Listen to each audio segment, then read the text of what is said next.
Hey, Mr. Pond Boss, Here we tell go. me what to do to make all my Lunker Lake dreams come true. Hello, everybody. Bob Lusk, the Pond Boss, coming at you live one more time on this Wednesday night, August the 24th, from 6:30 to 7:30. Good to see. Looks like John Pearson, Drew Schmidt have joined us already. That's pretty cool. I thought I would. Let's see here. I'm gonna open this up so I can see who all's coming in. Look at there, John Funk's getting to hang out with us tonight. You getting some rain, 1.25 inch in an hour. Tell you what, we here around Granbury, Texas, Fort Worth, Dallas area, west of Fort Worth now where we live, we had a lot of rain. You know, we were like 10 or 12 inches below the normal average, wherever that was and or is, and we'd gone, golly, I think it was 67 straight days without any precipitation, and something like 45 days of 100 degrees or warmer during that span. I mean, the trees were beginning to die. Well, here where we are, Sunday we got 8.8 inches of rain, and then Monday we got 3.5. And if you watch the news, you probably saw where Dallas got flooded. So the deficit was made up within about an inch for a lot of places. But you go 40 miles north of us and not 12 inches of rain, but it was 3. Or you get up around where we moved from, up along the Red River, where it usually rains a lot, they got 2.5. You know, so it's really been interesting to see what's been going on. Yep, so hi Michael Eric from Iowa. Vito Barnes, man, I've been following your Facebook a little bit, your page, and looks like you're getting to really do some cool stuff with your new job. I'm so proud for you. That's pretty cool. Todd Austin, getting the idea. Hey, hashtag Pond Boss Magazine. Click like, share this thread or this video to your news feed. You're eligible for a drawing for a Pond Boss hat and whatever else Leanne conjures up. And as a matter of fact, she texted me a little bit ago and she drew Mike Foranash's name. Mike Foranash is also from Iowa. And so he's going to have a Pond Boss hat and this cool little cooler that I don't have one, or I'd show you, from Easy Docks of Texas, David Schneiderman. So here we go. You guys know the drill. Todd Austin, Jeremy Duckworth, Michael Gray. Hello, Michael. Good to see you, buddy, from Tennessee. Justin Shank from the left coast out there. He does indeed have a seeping, leaking pond. Got a dozer 9 months back. Made some small ponds before I tackled a 1/4 acre. It's been a learning process, still seeping, but very slowly. I'm going to talk about that. Yep, John, you're right. Hello, Jim Allen. Good to see you, buddy. Danny Mac, our storms dissolve at a mile north and west and reform to the south. So far, half an inch. I hate that, man. I hate that for you. Yep, and there. Good evening, Danny Mac. Fred, yeah, right over this shoulder right here. There's a Crosley radio. I came across that as I was unpacking some stuff today, and I thought, if Fred watches, he's going to see that. That's a Crosley retro radio. It's very cool, and got that from Fred Bingaman and Deer Park Distributors there in Brownstown, Illinois. Look them up. Hello, John Moore from Kentucky. So I thought today I'd be talking about seepy ponds and what was the other thing I wrote? I forgot already. Seeping ponds, leaking ponds, and what was the other? There's Howard Dietrich from Florida, Iowa, and California, I do believe. So I'm not sure. He's probably in Florida right now. I'll be dang, I can't remember what the heck the other topic was. Somebody tell me what I'm going to talk about. But so what I'm going to do, I'm going to start talking about leaking, seeping ponds. So I got a call from a guy that bought property on about a 6-acre lake, but he's really worried that the water's escaping too fast during this drought in Texas. Let's see here. Okay, yep. Latham Pugh, hey boss, sorry for American Sport Fishing on our place with the excavator right now. That's cool. I need to call that guy. I got something else he needs to look at while he's in town. Howard's in Iowa. There you go. Doesn't surprise me. A little bit, probably a little cooler there than it is in Florida. So anyway, I got this call from a guy who a couple of years ago bought some land, got ready to build a house, Just finished the house, just moved in, and it's on about a 6-acre lake. But the water seems to escape rapidly. So he sent me the address. I looked it up on Google Earth, and you can go back in time. That pond's about 20 years old, maybe 22 years old. I went back and looked at 2002. It was there, but then the next map going back on Google Earth was like 1996. It wasn't there. So it was probably built somewhere around 2000. The dam looks good. The dam looks solid from the maps. But you can sure scroll through the timeline and see where that lake is either full or it's mostly empty. Now, there have been droughts. Okay, fish dying. There you go. Thanks, Barry. As I put this together and I can't even think of what it is. There you go. Okay, let's see. Let's see here. Dave Weber. Dave did the up there from Northeast Kansas City. He did the Cliff's Notes version. That I understand you can get that online now. So anyway, he was a little bit concerned that the pond is leaking. I looked at the dam. The dam looks pretty darn solid, but one of the clues I saw was there are two different time spans during a drought where the pond seeped all the way down. The water was well within the basin of the pond, not anywhere near the dam, which that suggests that water is seeping through the bottom of the pond. So one of the hardest things to do is somebody calls and says, hey, I want to add some sodium bentonite to my pond and make it stop leaking, or one of the amendments, one of the ESS 13 or some of the other amendments that work really, really well, if you know what the problem is. So one of the key components of leaking ponds is to figure out why does it leak. There was one pond that was built, 8 or 9 years ago, and shortly after it filled, you could see just a little bit of water oozing midway up the dam, manifesting on the back side of the dam in just a tiny, tiny little stream. It wouldn't fill a 5-gallon bucket up in an hour, but it still bothered that landowner.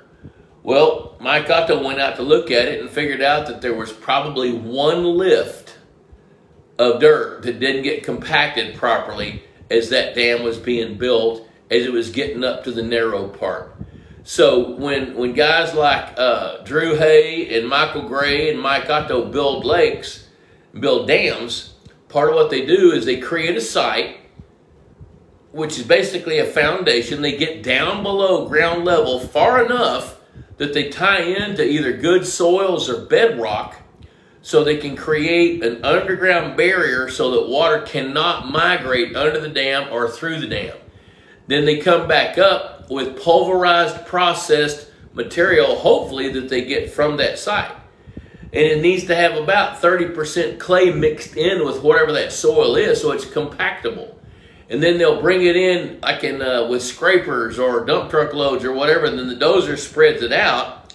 Then either a sheep's foot roller or a compactor of some sort, or a piece of machinery like a scraper that's fully loaded, that's heavy, that weighs 60,000 to 70,000 pounds, can roll over that lift, and they put it in 6 inches, and then they compact it down as tight as it goes, which could be 2 or 3 inches once it's compacted. They do that lift after lift after lift after lift. If one of those lifts is not compacted properly, that's a weak spot. And I compare that to if your truck's stuck in a ditch and you got a tow chain to pull it out, but that tow chain in the middle is held together with baling wire. Well, that chain's only as strong as the baling wire. That missed lift is that baling wire, and so it's real important. Now, with this particular lake, it looks like the dam was built properly. I'm going to go look at it next Monday and see.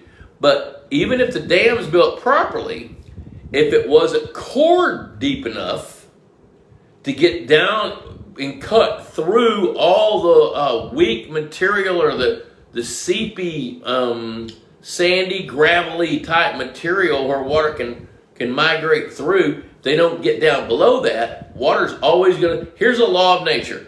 Water is going to seek the path of least resistance. And when I first started talking to this fella, I was thinking, you know what? With this kind of a drought, if that pond's pretty shallow, it would make sense to me that if he was losing half an inch a day to evaporation when it was 100 degrees outside and the low at night's 85, then I could see how that pond could go mostly dry. But as I look back in the history of it, I'm pretty convinced that it's seeping. And it looks like it's seeping from the bottom out somewhere. So the next thing I'll do is when I get time to look at a map tomorrow, the next day, I'll look at the watershed and see if there's a creek, which I'm sure there is. It looks like they dammed up a creek. So somewhere downstream, that creek is going to meander through, and I'm going to ask him if he can go down there and see if there was any water in it. Of course, the rain we've had recently is going to skew that a little bit. But a lot of times when water seeps out of the bottom of a pond, it may go underground for 300 yards and then start to show back up in the creek bed. I've even seen creeks where the water pools a little bit, then it disappears. You can see it flowing, but then all of a sudden it disappears. Well, it's going down underneath a layer of gravel where there's gravel sitting on top of it, and you just don't see the water. If you start digging down in it with a machine, you'll start seeing it. So what do? When I'm talking about leaky ponds, one of the things I tell people every time is I'll use this comparison. What holds water better than anything on the planet? A bathtub, right? See a lot of heads nodding out there. Except for that little bitty hole down in one end. That can drain the bathtub in seconds. So ponds typically don't have that one or two holes. They'll have a vein of gravel or a layer of sand. Back at LL, 2, when Otto built our swimming pond for us, we were getting a half an inch of seepage every day. But there's no way it was going under the dam or through the dam because I was there every day when he built that thing. But what I figured out was he connected two hillsides together, and the water was percolating through the hillside, and we had a little drop off, a little bluff, and the water was actually going around the end of the dam 13 or 14 feet below ground level, and then percolating back out and forming a little wetland there. So there was not much way to patch that leak. So I had Mike come in and dig us a little pond. And when he did, and it started holding that water, it allowed the water to not flow as much, even though there was head pressure on it.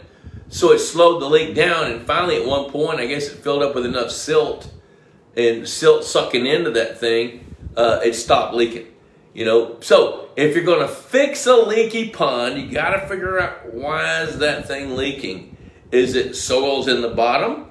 Is it because the dam wasn't cored right? Is it because, there was a lift that somebody missed? And one of the other tips I tell people to figure out if your pond is leaking is measure it. So put a yardstick on a T-post and drive it in the ground. And every day or two, go down and write down where you are on the yardstick. And see how much it's actually dropping. If it's dropping an inch a day, it's probably seeping. If it's dropping 5 inches a day, it's leaking. Then if it's seeping, then you got to decide what should you do about it. Like the example of the one I was talking about for the lake that wouldn't even fill up a 5-gallon bucket in a day. Otto said, don't worry about it. Leave that alone. He said it's likely to slow down even more than that, but with that much water coming out, it has no effect on that lake. None. That was a 14-acre lake. So here's another thing that's real important as you're trying to analyze what to do about a leaky pond. Is the water going out faster than it's coming in? And if it is, how fast is it going out? And see if you can see where. Now, one of the go-to numbers I use every day, 1 acre, 1 inch deep is 27,000 gallons. And those of you that have watched this show before, you've heard me talk about this, but it's easy to quantify and see just how significant a seep is or a leak by seeing how much does the pond actually drop. So once you can quantify that, if it's dropping half an inch a day and it's 95 degrees outside on that day, you can pretty well bet the majority of that water is not seeping out. It's going to the clouds through evaporation. And then the second thing is if you can see water movement downstream from your dam, then if you can get an idea as to what that flow rate is, you can see how that impacts the pond. Now, for example, one of the things that I'll do is if in times past where we had a pond that we knew was leaking, dig a little hole, put a 5-gallon bucket in it, and see how long it takes for that water to flow in to fill that bucket. Then extrapolate that out to gallons per minute. So if it fills up in 30 seconds, that's 10 gallons a minute. Then you compare that to how much water is actually in the pond. 1 acre, 1 inch deep is 27,000 gallons. Then you can see the impact of that water flow and what that's actually doing to the pond, and then help you decide, is it seeping enough to do something about it? And then, let's say it is. Let's go to John Shank's idea there, his seeping pond. You got to figure out, is it seeping more than the water's coming in? And then, if so, what do you do about it? Well, the next job is to figure out why it's leaking. Is it because of what I've talked about already, because there's a bad lift in the dam, or because the dam wasn't cored? Like, one of the things I want to look at Monday on this 6-acre lake with this gentleman is to see if the water is actually manifesting on the backside slope of the dam. First thing, the easiest thing to fix would be if the dam wasn't cored right. Because while the thing is empty or way down, they can come back on the inside slope with a track hoe, build a flat pad as they go, and dig down. And when they dig down, if they dig, they can dig down 12 or 13 feet with a track hoe. And when you dig through that layer of water seeping through the dam or under the dam, you can find it. And once you find it, then you can dig a trench all the way across, manage the water as it comes in. Michael Gray's written stories about that in Pond Boss. And then you can figure out how to build an underground waterproof barrier, either with compacted clay or with clay mixed with bentonite that swells up when it gets wet. But you can sure create an underground barrier to minimize water seeping out from the lake. Now, if it's the soils in the bottom of the pond are suspect, then the best answer for that is to go in and get to the depth you want, get to the grade that you need, and then come back and compact clay on top of that. If you got clay on site, use your clay. And how much is enough? There's a little bit of debate about that, but the books I've read and the ones that I've seen that work right is 18 inches of compacted clay on the basin of the lake will stop seepage. And also, if it's 18 inches thick, compacted well, and coming up to up the shoreline, you're not going to have animals like deer wade into it and breach it and cause it to leak again. So then if you don't have clay handy, then what? Then you got to figure out what to do next. That's where you start looking at the soil amendments, and you start figuring out. You figure out which amendment, soil flock, for example. Which amendment are you going to use? That's going to be based on the type of soil that you've got that is allowing water to pass through it. So that's when you need some help. That's when you go to the Pond Boss Forum, for example, and you look for TJ Hudson and visit with him. He's an expert on that. Or that's when you call Texas Sodium Bentonite and talk to George over there. George is an expert on that. You call Michael Gray, call your earth mover. Start seeking some help and getting some ideas on what you need to do there. So there's what I got about leaky ponds. First of all, why is it leaking? And secondly, what do you need to do about it? It's very common for somebody to call me and say, my pond leaked, bentonite doesn't work, I tried it. Well, that's not true. It's not true that bentonite doesn't work. What's true is they didn't apply it right or didn't put it in the right place. When I talk to the guys at Texas, George Burton over there at Texas Sodium Bentonite in Comanche, Texas, I believe is where he is, he'll tell me, hey, you got to get with loose soils like loamy soils, you got to mix 6 pounds of bentonite per square foot of pond bottom, and then you got to mix it with that soil, then compact it with a roller. You do that all the way up the side of the pond, seal the whole pond. So there's a lot of ways to stop a seeping, leaking pond, but you got to figure out why it's doing it. Okay, and fish dying, let's talk about that. Let's see here. Okay, let's talk about fish dying. I've gotten a bunch of calls lately from fish dying, and the simplest answer that every biologist is going to give you is it was probably an oxygen depletion. Well, let's just presume that's the truth, because it sure may be. That's not the cause of death. The cause of death is what happened to cause the oxygen depletion. You know, the stressors. It could be that the water quality deteriorated over a long period of time. It could be that water evaporated, and it evaporated down to the point where the standing crop of fish could not be supported in that volume of water. You know, for example, just keep this in mind. Most ponds, the top 2 feet of water and top 2 to 3 feet of water is the same volume as the rest of the entire lake. So if your pond drops 3 feet, you can pretty well bet you lost half the volume of water. So that means that you've got twice the volume of fish per unit of water that you would have if the pond was full. You know, and so when you get into these extreme hot temperatures like we've had around parts of the nation, and evaporation rates are high, there's several things going on that are stressful to fish. Number one, the temperature's hot. That's stressful on warm water fish. Now, each fish has got its own degree of temperature tolerance and oxygen tolerance.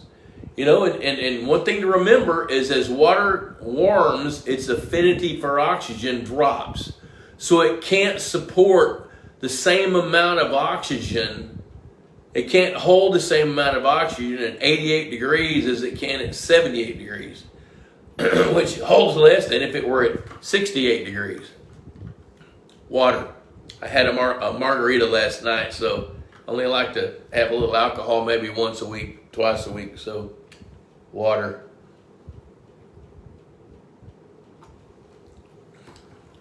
Let's have a reason. So, okay, dying fish. Fish die as a result of a stressor. Now, one thing that when somebody calls me and says, "Hey, my fish have died," first thing I want to ask them is, "What kind of fish?" Well, they'll say, I've got bluegill, I got bass, I got catfish, got mudcats. They're all dying. You can pretty well bet that's a water quality issue that has resulted in an oxygen depletion. Now, most of the time, people think it's because somebody poisoned their fish. So I got to ask a few questions about that. Have you seen any crop dusters in the area? Did the fish behave weird for a few days before they died? Or did you just go out there one day and in the morning and they're all up piping for air at the surface and not feeding?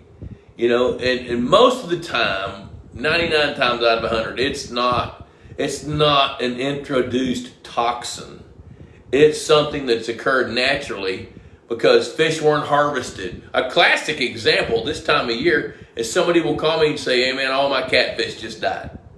What else is in there with them? Well, I had a few fathead minnows, but we feed them every day. Even had a bunch of them named, and my wife's really upset about it. Well, the problem is they overfed the fish grew too much, got too big, and the standing crop got to be bigger than the carrying capacity for that pond. So that's another reason you need to be harvesting fish, so you don't get to the point that you got to deal with the potential for a fish kill. So, you know, there's a number of reasons fish die. Disease can be one of them. Golden algae or blue-green algae can be a reason. Toxins can be a reason. But by far, the majority of fish kills, fish dying, are occurring because there's too many fish confined in too small of a space and it's hot. That's the main time. Conversely, in northern states, like where John Funk is up in mid-Michigan, in the wintertime, it's not unusual for fish to die into the ice. That's almost always from oxygen depletion because water under ice can't generate oxygen. The plants can't get sunlight, so they can't photosynthesize. The water can't contact the atmosphere, so it can't absorb enough oxygen from the air. And because of that, then the fish seek the outlet if water's flowing, and then they die because they just suffocate. They can't get enough air. Okay, Howard Dr. Dietrich says, difference between tiger and F1s. Tiger bass is a trademarked name by American Sportfish Hatchery that's probably, I bet you that's 20 years old. That name is trademarked 20 years ago. But tiger bass are F1s. Now, that's a good question. I'm glad you said that. We can clear some things up here. What an F1 bass is, it's like crossing an Angus with a Hereford cattle. So you got an Angus bull crossed with a Hereford cow. The baby is a black baldy. The baby is an F1. Now it's the same species, but different strains. So therefore, they still call it an F1. So it's not a hybrid. It's an intergrade cross between a Florida strain largemouth and northern strain largemouth. Now, part of the thing about the tiger bass is over decades, the guys at American Sportfish Hatchery have selectively culled and groomed and secured and bought known genetic strains, and they're real picky about which fish spawn. Each one gets a pit tag. So each fish, when it either if they raise it or if they purchase it or whatever, they check the genetics to find exactly what it is. That fish gets a pit tag, and then they can identify that fish personally. Then as they feed the fish, they feed them, goldfish and bluegill and minnows and whatever. They just pack the feed to those fish so that they'll be in prime spawning condition. And when they do, they pull them out, they weigh and measure, get the pit tag number, compare it to last year, and so they're genetically selecting pure strain Florida bass to cross the best of the Florida bass that they have with the best northern strain bass that they have. And that first generation cross is an F1 intergrade. So that's the way that works. So the tiger bass is a trademarked name of F1 tiger bass selected, or F1 strain bass selected for high-performing Florida strain fish crossed with northern high-performing strain fish to get the babies. That's what they do. So let's see here. Let me see if I've missed anything.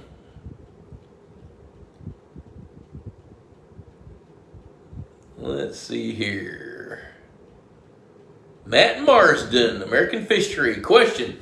New pond, 1.75 acres. A friend wants to start with copper-nosed bluegill and red-eared sunfish. He's asking if there is a ratio of mixed one another issued. Yes, there is. Yes, there is. I like to see if 1.75 acre. Now, depending on where that pond is, these numbers are going to change a little bit. The further north you go, the fewer fish you really should stock to get the best bang for the buck. But the general rule is to stock a combination of about 750 copper-nosed bluegill fingerlings with 250 red-ear fingerlings. Now, I like to custom design a stocking plan for that landowner for that pond based on their goals, timeline, and budget. But a pretty standard recommendation is 750 bluegill per acre with 250 red-ear sunfish per acre. Now, if you can't get red ears, then bump the bluegills up to 1,000 per acre. Now, there's a lot of guys out there that'll stock 2,000 per acre, but their goals are set for something different because their timeline is different. Dave Weber, Otto says all pond leak. Yes, he does. That's a pretty funny story. I'll save that for here in just a minute. Hey, Pond Boss Magazine. Pond Boss hat. Look at this. $35 a year. $35 a year. Comes out 6 times a year, and you'll spend $35 on a Friday night date, and that's gone. Where you going to get a nugget out of this thing to eat every time you read it? There'll be nuggets in there you can use, I promise. At this time of day on this show, I always like to take a minute and thank Purina Mills for their support of this show and Aquamax line of fish foods. And they've also got good wildlife foods as well. Antler Max, they've got a good lineup of feeds for your use. And I'm a big believer because I've seen how they work. Texas Hunter feeders, Texas Hunter products. We're getting closer to hunting season, so if you need a hunting blind, take a look at Texas Hunter. They've got great products. One of the things I love about Texas Hunter is not only are the products solid, The customer service is outstanding. If I need to order a feeder for somebody, it's not unusual for somebody to email me or call me and say, hey, can you order a Texas Hunter feeder? Yes, I can. And I will send an email or call them right then, give them all the details as to which feeder, what kind of legs they want, and then if it's before 2 o'clock, they ship it that day. And it's not unusual for you to get your feeder the next day, and then you're ready to go put the legs on it, set the timer up, add some feed, start feeding your fish, or your deer or whatever it is that you're wanting to feed. In Easy Docks of Texas, David Schneiderman, he's a good sponsor of this show as well. So I want to take a minute and say thanks to him. Also, I've ironed out all the details on the Institute of Hydropondology. I might have another one. I found a ranch. It's about west of Houston, about 90 miles. And maybe it's not quite 90 miles west of Houston. It's east of San Antonio, southeast of Austin, west of Houston. And so the next Institute of Hydropondology, Danny Mac, and everybody else is interested, is going to be October 26, 27, 28, 29 through there. So I've got it on the calendar. If you guys are interested in that, send me an email. Just send it to info@pondboss.com, and I will come right back to you in the next couple of days with the details. I've had to negotiate a little bit with the ranch where we're going to stay. We've got room for about 12 people on the ranch. If we have more, then there's a bed and breakfast across the street from this ranch where people can stay overnight. But it's a really cool facility with nice lakes on it. So we're going to be able to analyze the lakes, have good food. I've got 4 speakers lined up so far, may get another 1 or 2. So I got a pretty good little gig coming for those of you. Now, let me tell you who wants to come to the Institute of Hydropondology. You want to come if you want to be a better steward of your land and your water. Now, I've invited a wildlife biologist. I think he's going to come, but I'm going to have a pond builder. I'm going to have Chris Blood talking about feeding fish. I'm going to be talking about the different fisheries management techniques, the fundamental things. I got PowerPoints, slideshows. We're going to have hands-on electrofishing boat. If you've never done that, it's really, really fun. We're going to have big seine, just all kinds of water chemistry stuff. It's going to be a fun thing and very, very informative. And what's the thing that I love the most about these Institute of Hydropondologies that we've held before is everybody becomes friends. And then they communicate with each other. You can see a lot of them when they come on this show, and they'll start saying hello to each other while the show's going on. So if you're interested in the Institute of Hydropondology, send me an email, and I will get right back to you and give you the details about it. And going back to Dave Weber, I'll tell you a pretty funny story there. All ponds leak. When Pond Boss was born, first issue was published and sent out in July of 1992. So we're in our 31st year. Well, when that was going on, Mark McDonald, the founding editor and the original owner, was just pushing hard to kind of keep it all together and make sure everything was clicking. And in 1995, I bought into it with him because he just couldn't get all the work done with Pond Boss magazine. So I called 2 of my friends and mentors, Mike Otto and a guy named Harold Arms, who's not with us anymore, and said, hey guys, I'm thinking about buying into Pond Boss. What do you guys think about that? They said, well, we want in too. So we formed a team of Harold Arms, who had a fish farm, and me, fisheries biologist, Mark McDonald, writer, editor, and Mike Otto, who built lakes. It was a pretty good team. So we decided we'd put together a little road show and go to we called it the very first Pond Boss World Tour. We went to, Austin, Houston, Dallas, and Fort Worth, and did seminars where maybe 25 or 30 people would show up at $50 a pop, and we spend 2 days educating about pond management. And one of the speeches that I had was planning to build a pond. And so the first couple of times when I gave that speech, I was right in front of Mike Otto, who talked about how to build a pond. So this would have been like 1996 or 97, a long time ago. And I'd go out there and I'd say, okay, now, Here's the deal. When you're planning to build a pond, you need to go this step, this step, this step. Went through all that. And then one thing I would say is, and you got to find dirt that doesn't leak. You got to find dirt that doesn't leak, which means you got to find clay.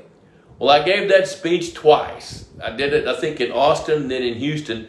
And as I was coming off the stage, feeling pretty proud of myself for learning how to speak better, Otto's about to pass me, and he grabs him by the shirt and he says, "Hey, stupid, stop telling people to use dirt that doesn't leak. All dirt leaks. Just some dirt leaks less." And I died laughing. I love Mike Otto because he really cut to the chase. So all dirt leaks. Some dirt leaks less. So don't think you're going to be able to build a pond and it not leak some. You just got to expect that. That's another reason we measure the watershed. How big is it? It's another reason we talk about supplemental water. Going back to the leaky pond thing, I remember one over east of Dallas that was leaking pretty good.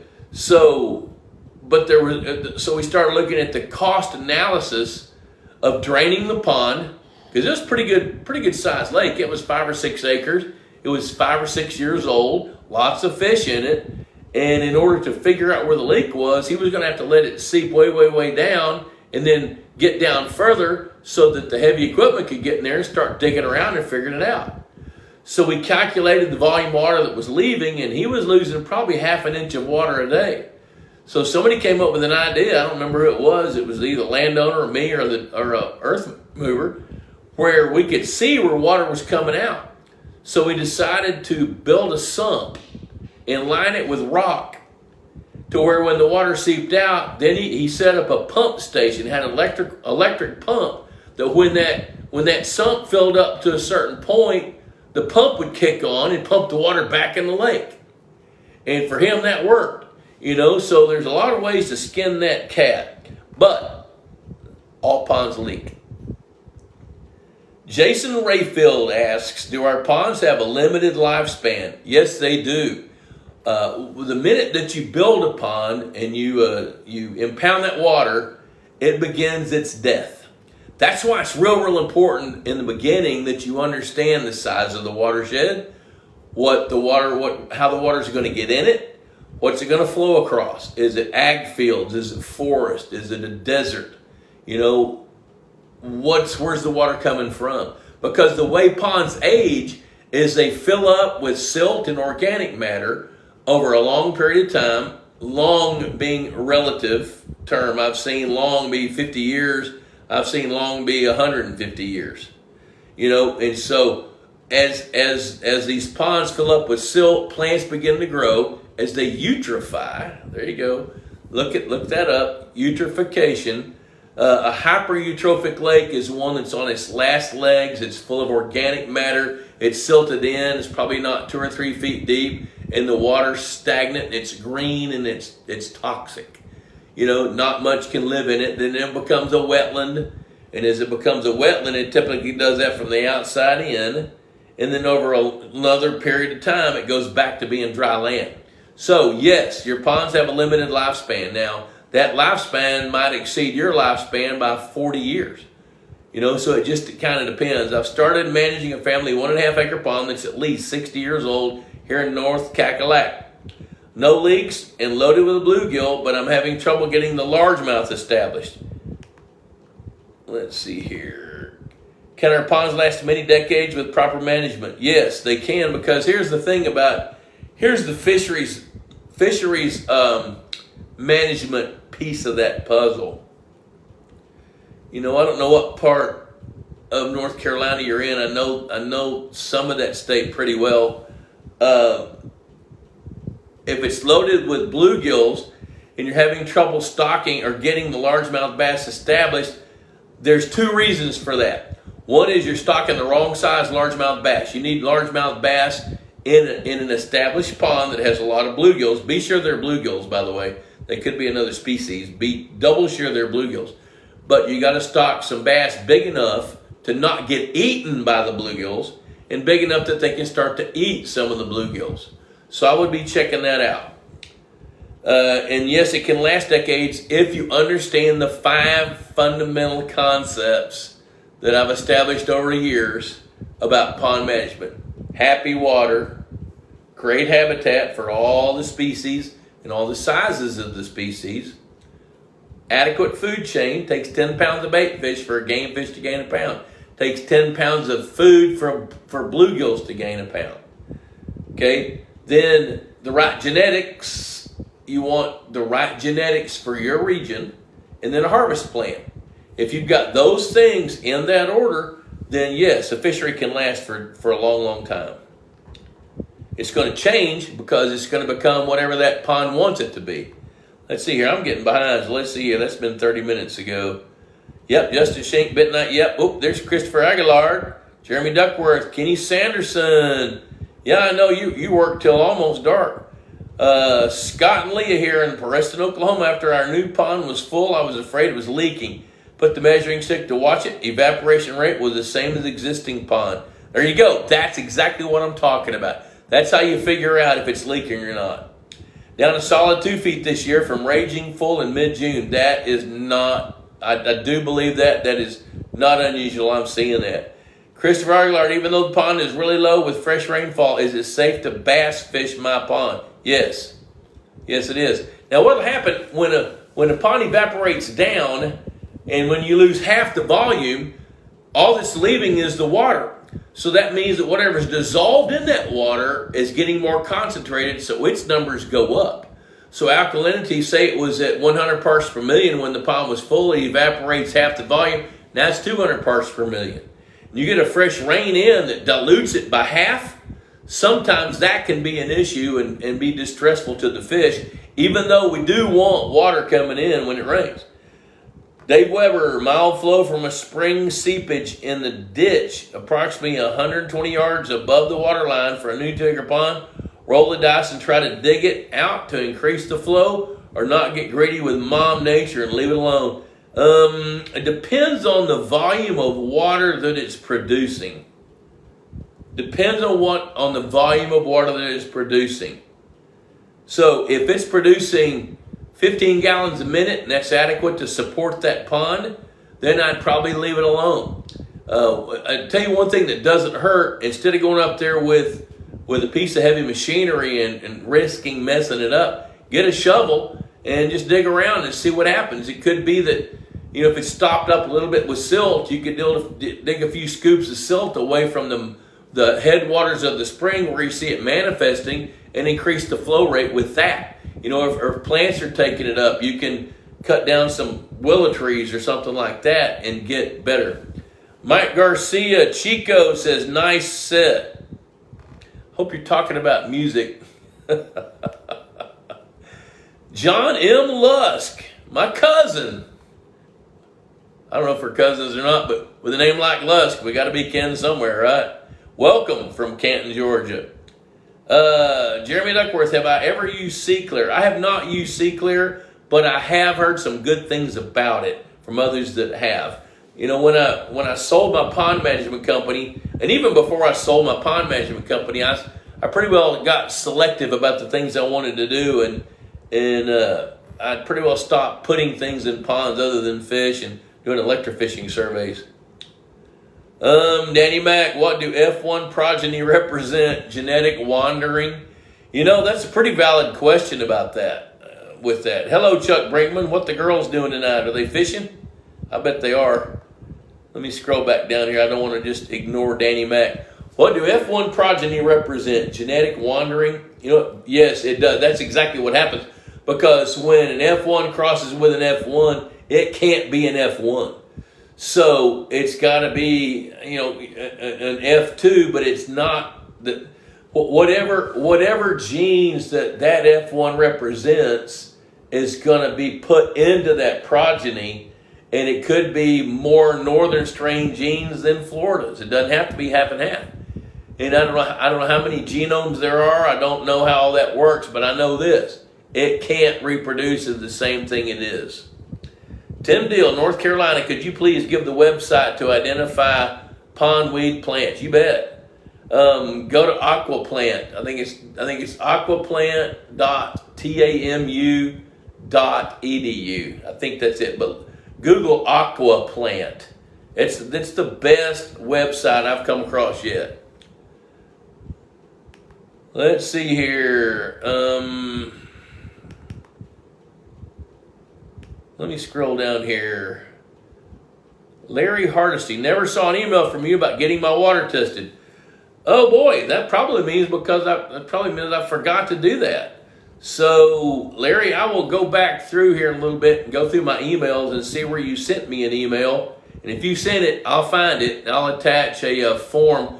You know, for those of you that want to do a water chemistry test, I like to use the Soil Sciences Lab at Texas A&M. It's $40, and they'll check about 20 parameters, of which 3 or 4 of them are real important, unless some of those 3 or 4 are off from what we like, then the others become more important.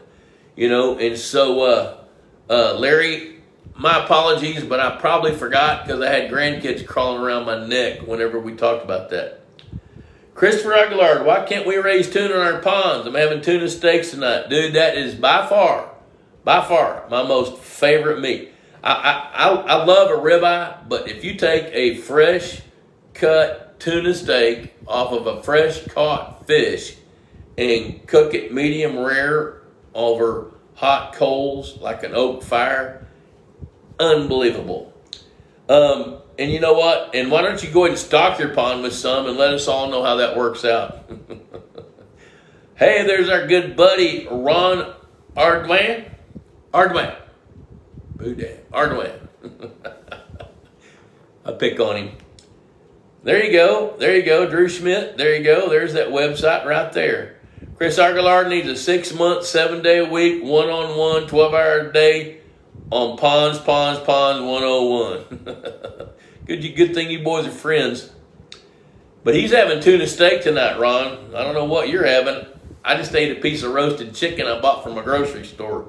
I have 1 acre spring-fed pond, Tony Edwards, with bass and brim. In addition to the overflow valve, I can open a valve that drains from the bottom of the pond. Is there a benefit to opening that valve and occasionally draining some water from the bottom of the pond? Absolutely, yes, there is. Especially if you're not aerating. If you're not aerating, then what happens is that lower layer, your water will stratify. You get a warm layer of water sitting on top of a cool layer of water, separated by what we call the thermocline. That bottom layer of water quickly becomes anoxic and starts absorbing decaying matter, organic matter that migrates down as plankton dies or plants die. It all gets congregated down in that lower layer of water, and when it runs out of oxygen, which it doesn't take very long at all, then it all goes anoxic and anaerobic. And one of the byproducts is, for example, is hydrogen sulfide gas. You ever walk along the edge of the pond, kick up some muck, and you smell rotten eggs? Hydrogen sulfide gas. So when you open up the valve and let some water out, I guarantee you when you open that valve, it's going to come out cold black and stinking like a septic tank. Now, after you get it open for a little bit, let it flow, the water color is going to change and the smell is going to change, but it's still going to smell musty. So what I tell folks, especially people with water wells that can refill the pond with a water well, is their temptation is to open the valve, turn on the well. You know, start letting water drain out and well water come in. Don't do it that way. Open the valve, drain off 6 inches to a foot off the bottom of the pond, then refill it with fresh well water.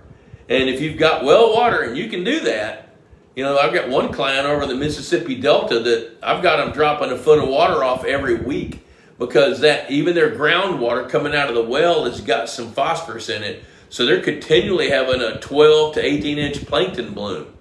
You know, and even with aeration, I still have them flushing water because that plankton bloom is so viral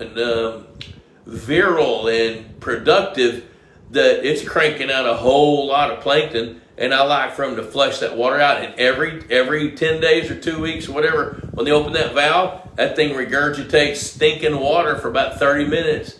And then once they drop it down 6 or 8 inches, turn it off, turn the well on, fill it back up. You know, so that's really that's a good management strategy. So the answer to your question is yes. Occasionally draining some water from the bottom pond when you can is a good idea. So let's see, there's a Wyatt checking in from Denver. Sorry I'm late. You might have covered this. I'll be at the tank next weekend, which is near Abilene, Texas. Would it be a good idea to bump up my feeding? Feeding only about 2 seconds a day now. Okay, now Wyatt, I'm going to presume you guys got a pretty good amount of rain with this frontal system that just passed through. I think you did. And if you did and the water temperatures dropped a few degrees, yes, bump up your feeding. But when you get there, set the feeder off and see how many fish are coming. If they're feeding well, hit it, give them another 2 or 3 seconds, see if they eat all that. And if they eat it all, yes, then bump it up. At least double it and see how long it takes them to eat it. Oh Lord, we're having lover spat. Aguilar's getting on Ardoin. I'm happy to know you're still alive since you don't message me. You guys are killing me. Okay, Vito's got REO Speedwagon stuck in my head. You can tune a piano, but you can't tune a fish. There's a dad joke coming right in. Yep, 10 pounds of boudin for Christopher Aguilar to gain 3. Yeah, you guys are killing me. There's Chris Blood. I was talking about Chris just a little bit ago. Hey, Chris. Plug the Institute of Higher Pondology, Chris, and Texas Hunter Feeders. You'll be proud of me, man. The reason I asked this is because you mentioned bringing bigger fish up from a cooler water to surface is bad. Yes, I have mentioned that. What I've talked about there is I don't like catching like a big bass down in 15 feet of water and dragging it up slowly into water that's 90 degrees. Highly stressful, which we've talked about in the past. Hello, Doug Cusick. Good to see you. Kevin Vashik, good new follower. Learning a lot before we begin construction. Uh-oh, I lost it here. Okay, there we go. Learning a lot before we begin construction here shortly on our new pond. Never realized pond building maintenance is so involved. It can be as involved as you want it to be, Kevin. If you need a little one-on-one, send me an email. And if I can't help you, the Pond Boss Network is pretty massive, and we can get you some help if you need it. Hello, Tim Stewart, checking in from Southern Florida. Bluegill spawning like mad in the newly filled pond. I would expect nothing less from your pond. Okay, so let me read what Ron said here. And will fingerlings hatch from pure feed-trained northerns learn to hit floating feed as their parents, or is it best to restock feed-trained bass every 2 to 3 years? Really need to restock feed-trained bass. Feed-training bass is a Pavlov's dog deal. It's not inherited. And the way they do it in hatcheries is they bring a whole lot of fish into a confined space, a lot of water flowing through that, and they present that feed to them regularly. Now, they'll start off with a really intense feeding program with an intense feed. They may start off with krill just to get the fish to strike at something that's artificial. And then they'll start mixing that with some high-protein fish meal-based fish food, and then they'll graduate them to bigger pellets as they grow. And only a certain percentage of those fish are going to be accustomed to coming to the feed. So they've got to take some time to do that. So in the pond, some fish will mimic feeding fish, but not a very high percentage. So it's pretty smart to add more feed-trained bass every 2 to 3 years. Let's see here. Let me go down here. I'm missing some stuff here, I think. Let me make sure I'm not missing something here. All right. Let's see here. What brand name model thermometer do you recommend for checking all levels in the pond?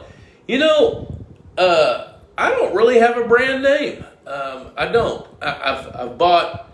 I tell you my favorite one, which is kind of weird, is it's a mercury-based thermometer that's got a blue top and it screws down into a blue canister, and you can tie string on it. And it takes a few minutes for it to register the temperature, so you can drop it down in water 15 feet deep, leave it there for 30 seconds, pull it up real quick and check it. Now, there are other temperatures, thermometers, like YSI makes an oxygen meter that also gives you the temperature. And it comes in 50-foot increment cords, so you can go down 50 feet to check the temperature. As long as it's accurate. I don't really have a name brand. All right, let's see. John C. Dyer. Some of the ponds in Abilene area miss. Oh, okay. Some of the ponds in Abilene area missed the rains, continuing to hold back on the Aquamax. If that's the case, Wyatt, on your pond, if you get there and you see that the water levels have not risen, then I'd be real hesitant to bump up the feed until the water temperature drops significantly enough and you get a little bit more water. So, let's see. I think that's about it. I think we're about there. I don't see any more questions that I've missed. Anybody got any more questions? Hey, so you guys know the drill. If you want to know more about the upcoming Institute of Higher Pondology that's going to be held outside of Brenham, Texas, send me an email to info@pondboss.com. I see Robbie Shell just came on. Rob used to work for Purina Mills a long time. He was in charge of the Aquamax lineup of food, along with another variety of different of the lifestyle feeds for Purina Mills. So good to see Rob checking in. So, hey, Pond Boss Magazine, $35 a year, cheaper than a Friday night date, and it lasts a year. Why not? Let's go. What's an acceptable price for a 10-inch feed-trained female Lord Forest strain? I'm going to tell you $30 a pound, whatever that is. All right, $35 a year. Don't forget, hashtag Pond Boss Magazine in the comments section. Click like, share to your timeline. You're eligible for a drawing. Mike Fornash won this drawing this time. I helped Leanne help me remember to help her to remember to have the drawing. So we did. So hey, I'm going to wrap it up here. Thanks for joining me again. I always appreciate you folks for taking time out of your Wednesday evening to come entertain me and let me try to entertain you and teach some of the things that I love to talk about. So until next Wednesday, I'm not sure where I'll be. It's probably going to be right here, and I'm hoping that sign behind me is going to be hanging on the wall. Debbie finally got some bookshelves. Now she's painting them. So now she's just about ready to wrap this thing up so we can actually have an office with a set in it. So until next Wednesday night, thanks again for watching. Adios.